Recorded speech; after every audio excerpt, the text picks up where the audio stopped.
अब मैं करूं भी तो क्या करूं? पंडित जी कह रहे हैं कि उस छोरे को ना ढूंढो, और राधिका माने बैठी है कि वो ब्याहता है।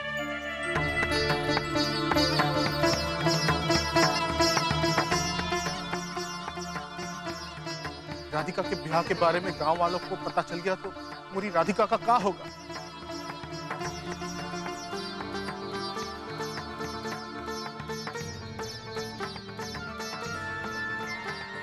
अब तुम्हें ही कोई हल बताओ भगवान, कोई हल बताओ।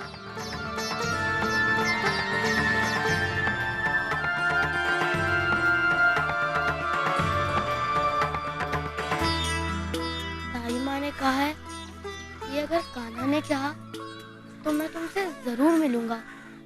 आखिर दोस्ती में तो दिल से दिल के तार जुड़े होते हैं जो तोड़ने से भी नहीं टूट सकते।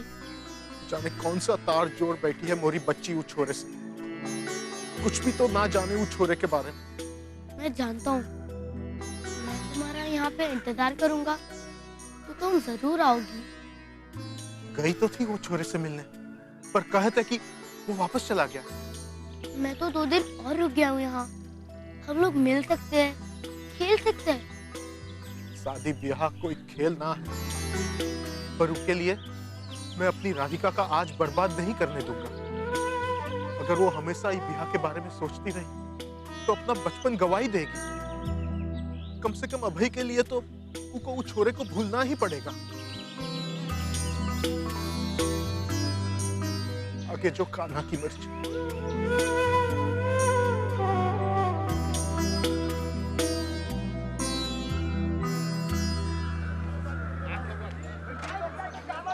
अरे किसने गिरा दी?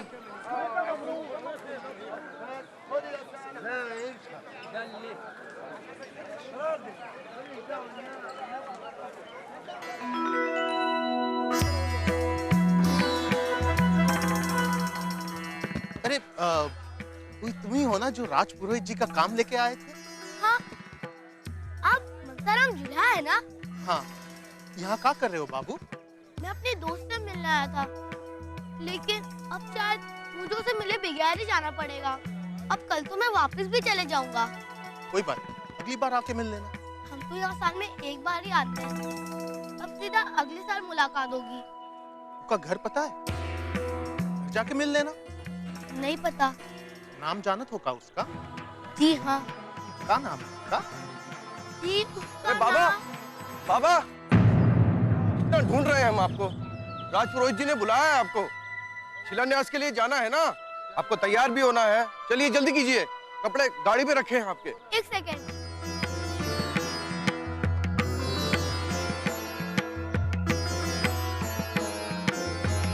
मंगलम भगवान विष्णु मंगलम गरुड़ध्वज मंगलम पुंडरीकाक्ष मंगलाय तनोहरि। या देवी सर्वभूतेषु लक्ष्मी रूपेण संस्थिता नमस्तस्यै नमस्तस्यै नमस्तस्यै नमो नमः। सर्वमंगल मांगल्ये शिवे सर्वार्थ साधिके शरण्ये त्र्यंबके गौरी नारायणी नमोस्तुते। अरे अरे अरे, यहाँ बैठ।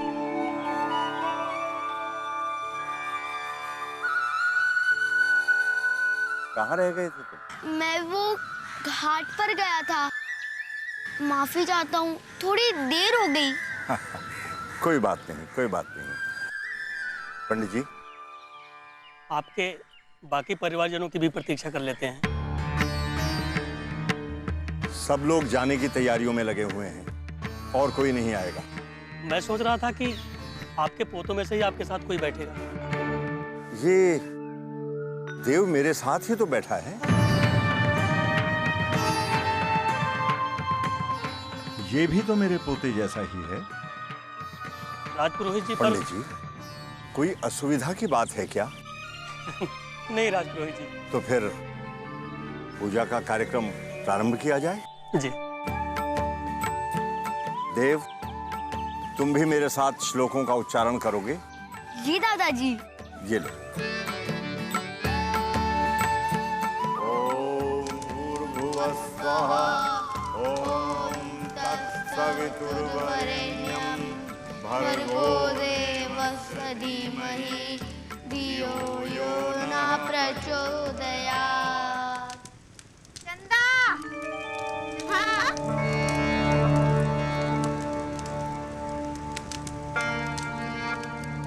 बाबा ने पर्ची दी है, जा पंसारी के ऐसे संभाल लेके आ, संभाल के जाइयो।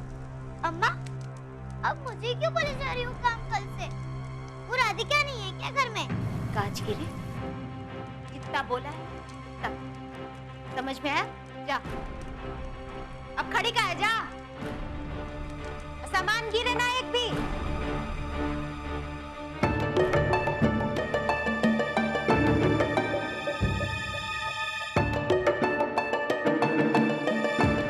राधिका, पंसारी की दुकान से चीजें लानी। मैं नहीं जा सकती चंदा, माँ गुस्सा करेंगी। अरे अम्मा ने तो कहा है तुमसे कहने को। माँ ने बोला है तो क्या मैं झूठ बोल रही हूँ? पूछ शेनू से। शेनू, बता इसे, अम्मा ने कहा है कि नहीं? हाँ बेना, माँ ने ही कहा है। अच्छा ठीक है, दे।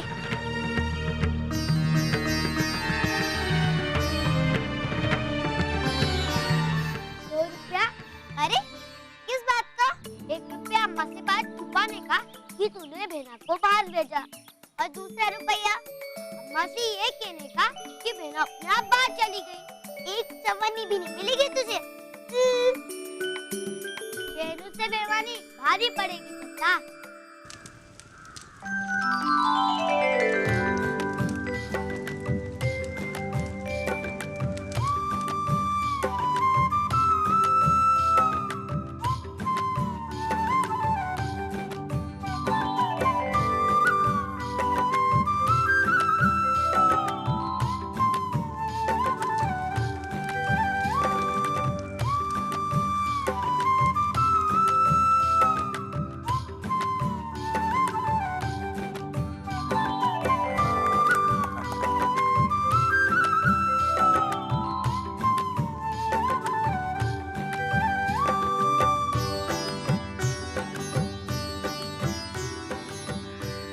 बेटा देव, मुझे कुछ कार्य से मठ में जाना है। मैं नारायण से कह दूंगा, वो तुम्हें घर पे छोड़ देगा। दादाजी, अगर ठीक लगे तो मैं घर अपने आप ही जाना चाहता हूँ, बाजार होते हुए, और मैं थोड़ा रावल गांव भी घूम लूंगा। ठीक है, अपने आप चले जाओ। जी दादाजी। चलिए। माया मिली ना राम, मुझे उपदेश दे रहे, यूं ही चली आई, कुछ जवाब देना चाहिए था। किसने रखा है यहाँ पे? जी पर्दे बदलवा रही हूँ ना, तो बस।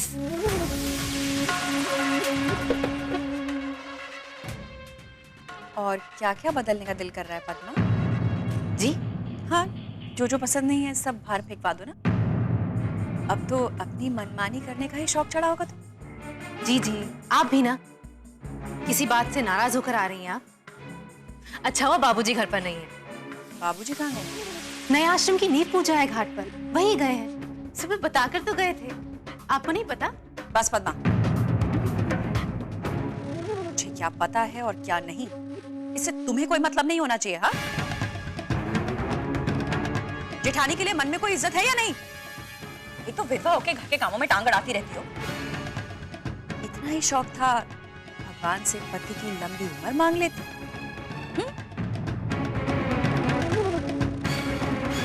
जाओ, मेरे लिए चाय बना के लाओ। जाओ।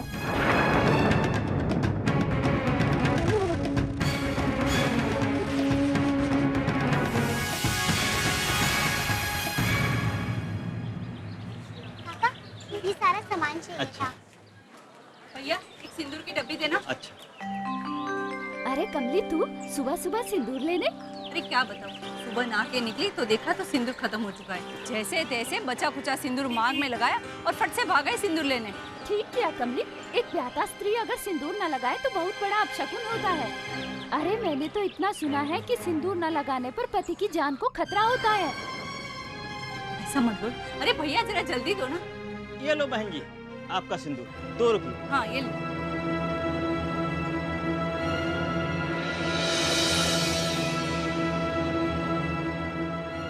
ये लो। और कुछ चाहिए क्या? सिंदूर।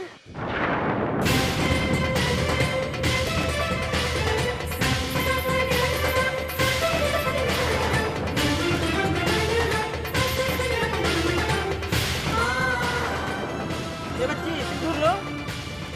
जी पापा।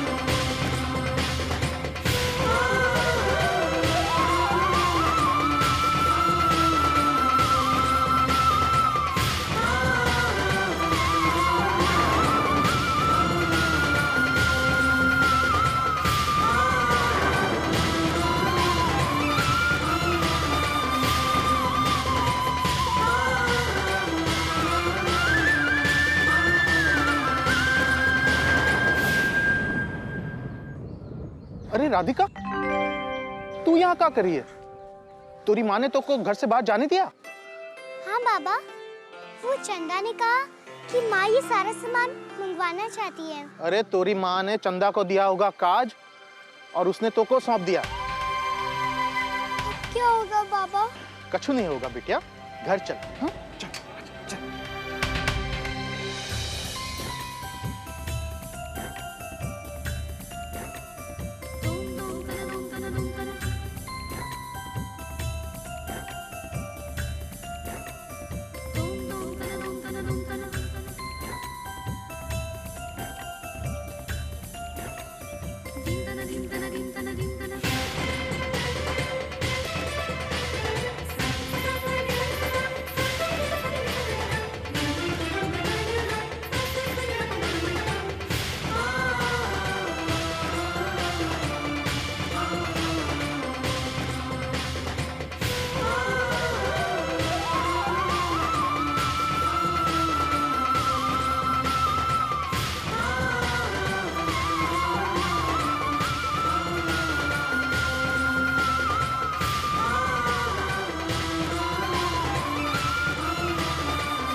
चल।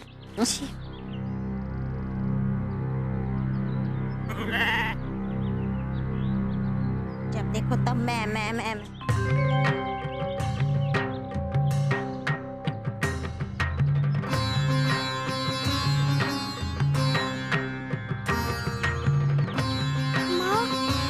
मैं तो बस घर का सामान लेने गई थी। काज की रे, किसने कहा था तुमको घर से बाहर जाने के लिए? हाँ,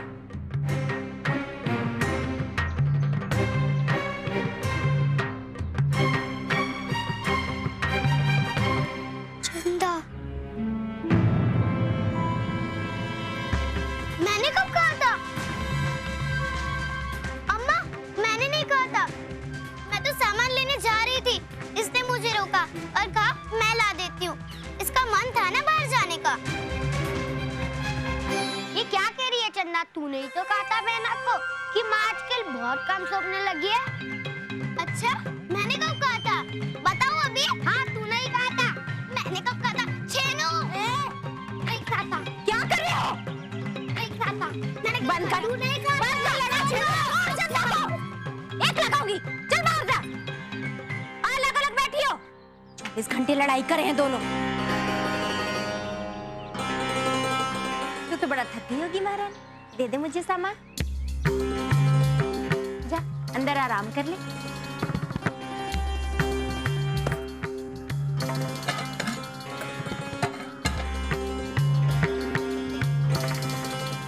लो, कहाँ निकल गए थे सवेरे सवेरे? इधर गए थे पंडित जी को मिलने। क्या है? पता करवे को वो छोरे के बारे में कछु जाने थे का जैसे राधिका ने ब्याह। की रे, एक ही बात 100 बार समझानी पड़ेगी क्या तुमको? समझ में नहीं आता तो को किस घर में? ये घर में राधिका को तुम चैन से जीने दोगी? तुम्हारी छोरी को कौन से यहाँ पे मैं पत्थर बिनवा रही हूँ, मुझको भी तो पता चले। ठाट के ठाट है महारानी के। कभी कोनो बात से रोका है मैंने उनको? गुरुकुल जाने से तो रोक दिए थे ना। पंचायत को दिया मोरा वचन। एक बात याद रखना छेनू की माँ, मैं राधिका के जीवन के साथ किसी को भी खिलवाड़ करने नहीं दूंगा। वो गुरुकुल जाएगी तो को अच्छा लगे या बुरा।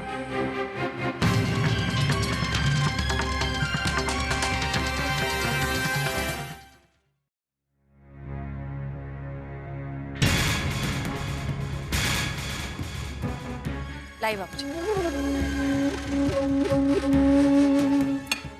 बाबूजी, मैं आपसे जरूरी बात करना चाह रही थी। राजपुरोहित जी, नींव पूजा ठीक से हो गई? बहुत अच्छे से संपन्न हुआ अब्बा। मैंने उन 50 दंपतियों को सोने की गिन्नी भी दे दी जो विवाह के समय उन्हें नहीं दी गई। तो बाबूजी, यहाँ का सब कार्य पूरा हो गया ना? हमने भी पूरी तैयारी कर ली है, बस रसोई समेटना रह गया। ठीक है मजली, कल सुबह की पूजा के बाद निकल पड़ेंगे। जी। सुबह की पूजा में मुझे एक महत्वपूर्ण घोषणा करनी और मुझे विश्वास है मेरे परिवार के सभी सदस्य मेरे निर्णय का आदर करें। जरूर बाबूजी, आपके किसी भी निर्णय पर हमें कभी कोई आपत्ति नहीं हो सकती। ताई माँ। जी मछली बहू। चले रसोई समेट लेते। अम्बा जी। काम खत्म हो जाने के बाद मुझे वो नीली फाइल दे दे। मुझे कुछ कागजात दे दे। जी।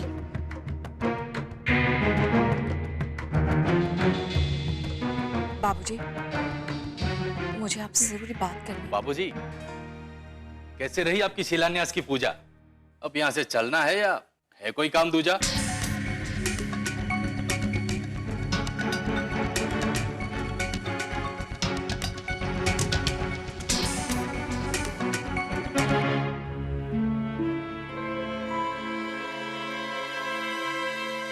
बाबूजी, मुझे आपसे जरूरी बात करनी है। अब कुछ शेष नहीं बचा है बहू बात करने के लिए। शेष है बाबूजी। ये तुम्हें किसने कहा? काशी महाराज, जिन्हें तुम रिश्वत देने के लिए गई थी? मैंने सपने में भी नहीं सोचा था बहू कि तुम इतनी गिरी हुई हरकत करोगी। मेरे पास और कोई चारा नहीं था बाबूजी। आप मेरे पति से उनका हक छीन रहे हैं। हक छीनने की बात तो तब होगी बहू जब गोपाल राजपुरोहित बनने लायक होगा। गोपाल तो खुद ही राजपुरोहित नहीं बनना चाहता। तो आप मेरे बेटे विराट को भी तो बना सकते थे। बना सकता था यदि मुझे उसमें संस्कारों का एक अंश भी दिखाई देता। इसीलिए मैं काशी महाराज से विचार विमर्श करने के लिए गया था। उन्होंने मुझे बताया कि नियति ने लिखा है मेरा छोटा पोता को राजपुरोहित के रूप में चुन लिया है। किस नियति की बात कर रहे हैं आप? कल क्या होने वाला है जानते हैं आप? पता है आपको? तुम्हें पता है? हाँ, मुझे पता है। मुझे इतना पता है कि अगर आपने मेरे बेटे को राजपुरोहित बनाया तो मेरा कल खुद ब खुद सुधर जाएगा। ऐसा कुछ नहीं होगा क्योंकि ऐसा कुछ लिखा हुआ नहीं है। कभी राजपुरोहित नहीं बनेगा। कभी नहीं बनेगा? नहीं बनेगा। तुम जो चाह रही हो वो कभी नहीं होगा। नहीं होगा। कभी नहीं होगा। नहीं होगा। कभी नहीं होगा।